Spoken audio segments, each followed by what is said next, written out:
Okay, let's look at this passage, Exploring British Village 2. That is the title, and we have matching heading questions here from 1 to 7. These are matching heading questions, and then 9 to 13, we have gap filling questions. So let's take it paragraph by paragraph. I'll start with paragraph A. The Neolithic Longhouse. The Neolithic Longhouse was a long, narrow timber dwelling built by the first farmers in Europe, beginning at least as early as the period 5000 to 6000 BC. So they are referring to a particular house here. Okay. The origin of the name Black House is of some debate. It could be less than 150 years old and may have been synonymous with inferior. On Lewis in particular, it seemed to have been used to distinguish the older black houses from some of the newer white houses with their mortared stone wall. Okay, they are talking about the origin of the name. Okay. There may also be some confusion arising from the phonetic similarity between door meaning black and taga meaning thatched. The houses in Scotland were built high rather than wide. However, some were built small and wide. Okay, let's see. So this is about a particular house and the name, the origin of the name of that house. That's what I'm picking from this paragraph. Let's see the list of headings. Questions arise. There's no question here. Contrast data between present and past. No, everything is about the past. Initial response, there's nothing about village here. Origin of a certain, yeah, this is going to be our answer. Origin of a certain ancient building. So I'm going to match paragraph A to statement number 4. Paragraph A can be matched to statement number 4. Paragraph B now. The buildings were generally built with double wall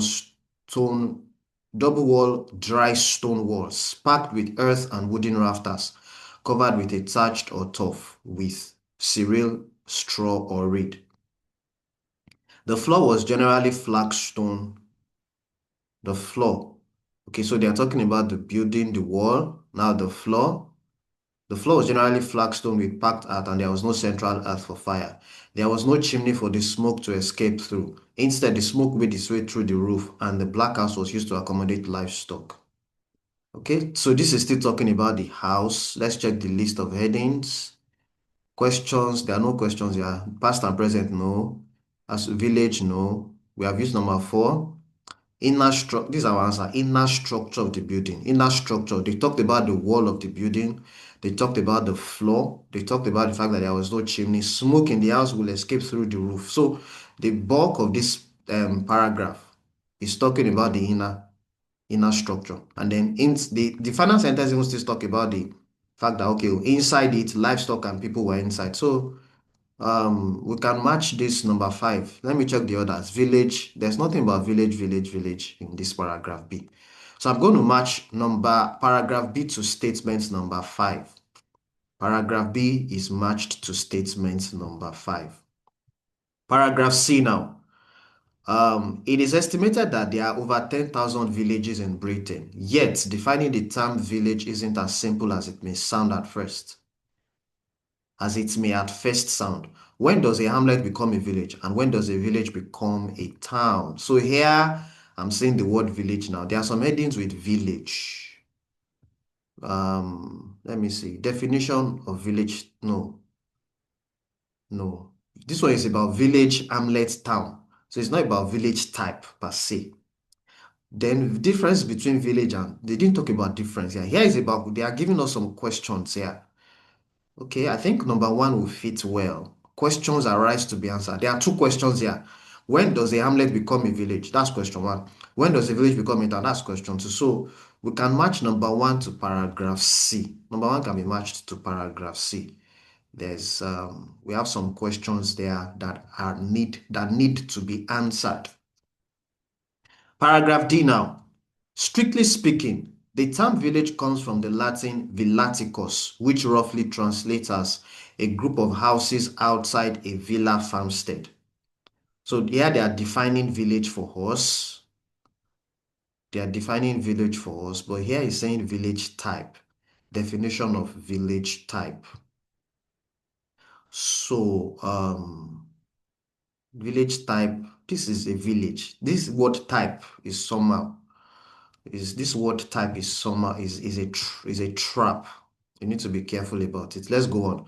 Today, a village is understood as a collection of building, at least 20, that is larger than a hamlet, yet smaller than. So a village is bigger than a hamlet, but smaller than a town, and which contains at least one communal or public building. The most commonly, this is most commonly the parish church, though it can be a chapel, school, public house, shop, post office. Okay, villagers share communal resources such as access road, water supply. This paragraph talks a lot about village, and then it compares it to a hamlet, and it also compares it to a town. So I need to look for a heading that basically maybe talks about, okay, maybe components, properties of village or something like that. Number one, no. Number two, no. Past and present is not there. Initial response of association of village. This number three doesn't fit in at all. Number four, no. Number five, no. Number six, layout of village. There's nothing about micro. I'm not sure about this one. Layout of the village. Which village? This one says the village. This one also says the village. Terms of the village. Definition of village. This one says type. Difference between village and town. This number nine seems to be like the most appropriate to me because of some words there are some words I'm saying in number six now. Layout means, I mean, there's a plan. You show us the plan. This one is here, this one is here, this one is there. That's what layout means. Then this microenvironment persists. All these words. The only word that seems to fit with that paragraph is village. The others are not. Then this one says terms of the village explain. Which village are they talking about here? Then terms. They didn't really explain. The only term that they explained here is one. There's just one term here, village. That's what they explained. But this thing says terms. So I'm not going to go for number seven. Then definition of village type. This one is suggesting that there's a particular type of village that they are defining for us. But here they just give us a general definition of village. This eight, well, the answer is between 8 and 9. The answer is going to be between 8 and 9. But let me go for, I think I'll go for 9. Maybe I'll change my mind if I see another answer that fits better with number 9. It's going to be between 8 and 9. Let me check paragraph E. A hamlet is a smaller group of building. Okay, there's no heading that talks about hamlet here. Okay, a hamlet is smaller grouping of buildings that don't necessarily have any public or service building to support it. A significant difference is that it won't have a parish church like a village does, and most hamlets contain between three. Okay. Now, a hamlet. So what I'm picking here, since there's no heading for hamlet, there's no heading that mentions the word hamlet. That reading this thing, it sounds like a hamlet is like a small village. That's what I can pick from this paragraph here. So that's like a type of village. Can you see that sounds like heading number 8. So a hamlet is a type of village. So paragraph E can be matched to statement number what? Statement number 8. Hope you're getting my analysis. Paragraph F now. Paragraph F. The point at which a village becomes a town is difficult to determine and probably best defined by those who live there. Okay, so when does a village become a town? We saw that question in, I think, paragraph C or so. When does a village become a town? Okay, so let's go on. However, since the Middle Ages, the term town has been a legal term that refers to the fact that the community has a borough charter. So there they are telling us something about what a town. It has a borough charter. The situation is confused by the fact that there are many town-like suburban communities calling themselves villages. Okay? So some villages are big enough to be called town, but then they still call themselves villages. That's what I'm saying here. As well as designed suburban villages, such as those built under the garden village movement. So, this one here, what can we match it? Let's check. Number 1, no. Number 2, no. Initial response of association on the village. Which village? Initial response. I don't think 3 fits in.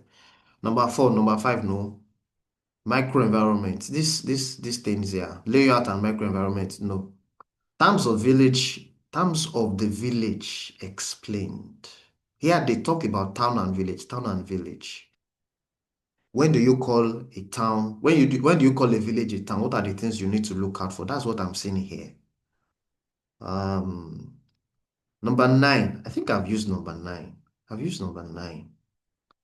I can't change. Can I change my mind?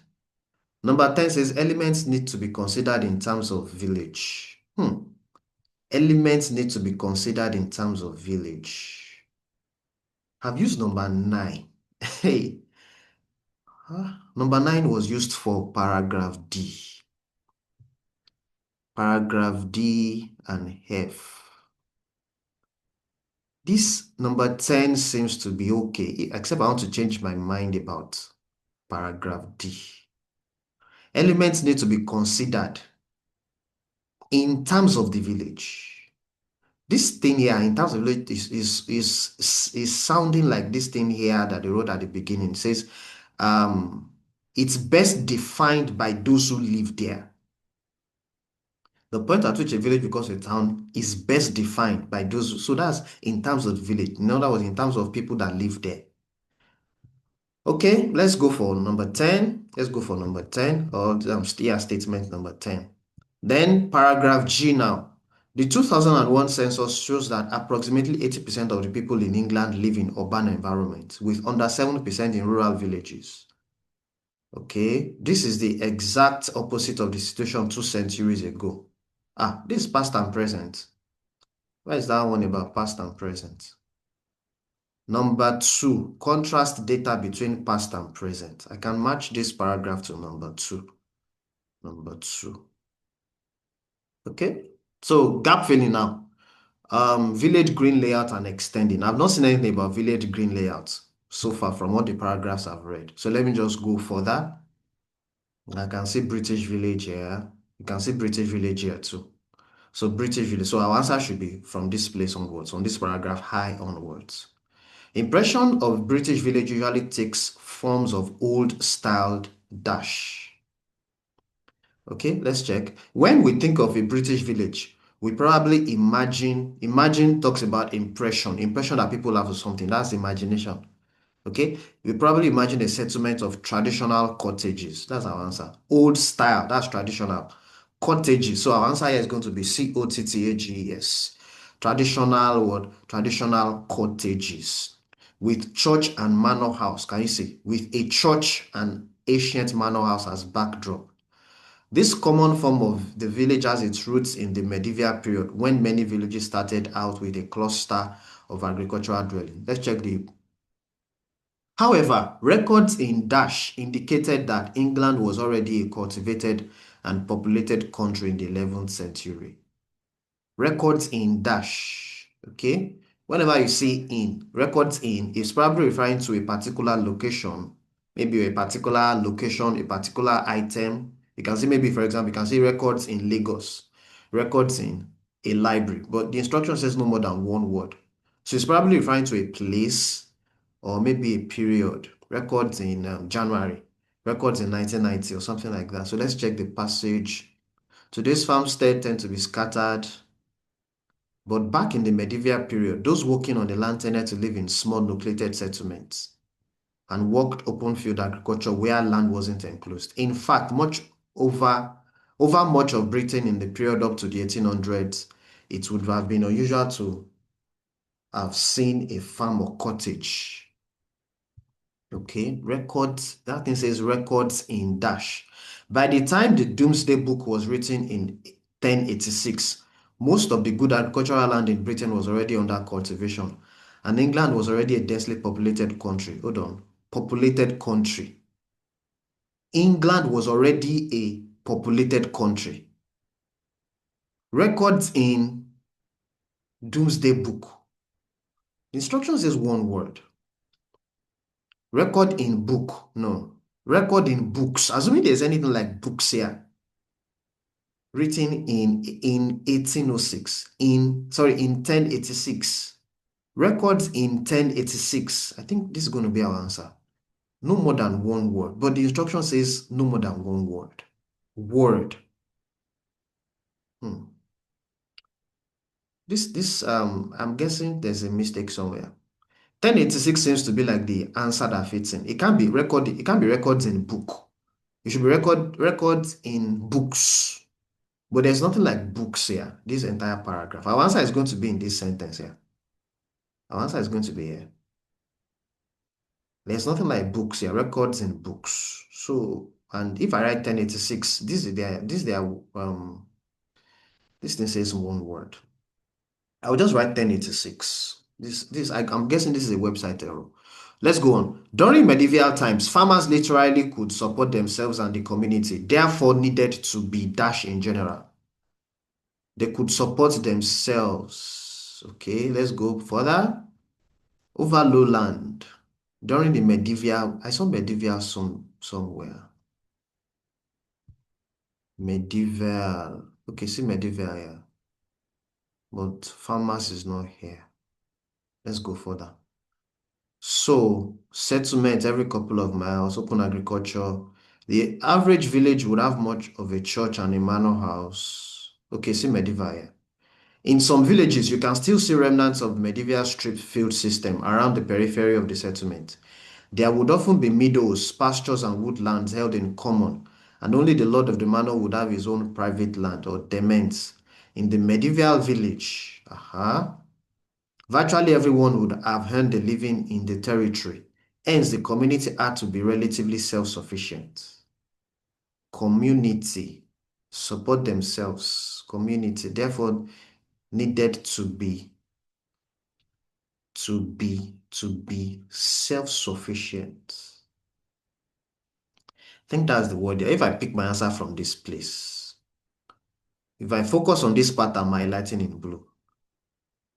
Be meadows. Farmers needed to be meadows. No. Be self-sufficient is going to be the word. Self-sufficient. I'm putting a dash. That dash indicates that one is still one word. It's a compound word. So self-sufficient will fit in. Okay. Number 11. Green village was usually dash of dwellings after the invasion from Norman. After, let me look for Norman. Norman. Norman. I can see Norman here. Green village was usually dash of dwellings. Dash of dwellings. Green villages were a common village form where houses clustered around a central green of common land. There are often the remnants of planned settlements introduced after dash of dwellings after the invasion from Normans. Green villages were usually dash of dwellings, settlements of dwellings.